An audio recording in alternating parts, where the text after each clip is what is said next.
ကတော့ကမ္ဘာ့ဆေးအကြီးဆုံး truck ကားကြီး9 စီးပဲဖြစ်ပါတယ်နံပါတ်5ကတော့ Mercedes-Benz Extra ပဲဖြစ်ပါတယ်ဒီကားကအဝေးပြေးခရီးရှည်ဝေးအတွက်အထူးထုတ်လုပ်ထားတဲ့နီးပညာအမြင့်ဆုံး truck ကားကြီးအထက်ကတစ်စီးပဲဖြစ်ပါတယ်လုံခြုံရေးစနစ်ကလည်းအရန်ကိုကောင်းတယ်လို့အထဲမှာရှိတဲ့အခန်းကလည်းစိန်ခံပစ္စည်းတွေနဲ့ပြည့်နေနေခဲ့တာပါအင်ဂျင်ကလည်းစီစားတက်တာပါတယ်စီးနှုန်းကတော့ဒေါ်လာ2 သိန်းလောက်ရှိပါတယ်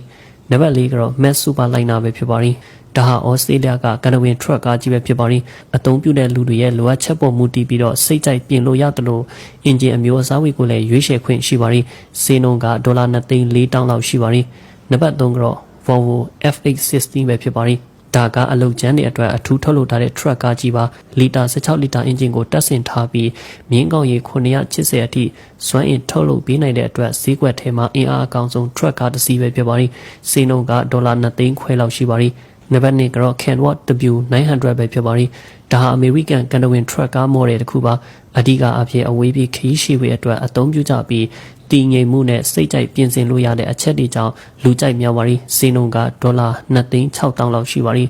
နံပါတ်3ကတော့ Scania R130 ပဲဖြစ်ပါတယ်မြင်းကောင်းရေ930အင်ဂျင်ကိုတပ်ဆင်ထားပြီးဝန်လေးတာတွေကိုတည်ဖို့နဲ့အဝေးပြေးခရီးရှည်ဝေးအတွက်အထူးထုတ်လုပ်ထားတာပါအထဲမှာရှိတဲ့အခန်းကိုလည်းစိန်ခံပစ္စည်းတွေနဲ့ခင်မီနီးပညာဝေစိတ်ကြိုက်ပြင်ဆင်လို့ရပါတယ်ဈေးနှုန်းကဒေါ်လာ3 သိန်းလောက်ရှိပါတယ်ကြည့်ရှုပြပရိသတ်များအားလုံးကျေးဇူးတူတင်ရှိပါခင်ဗျာ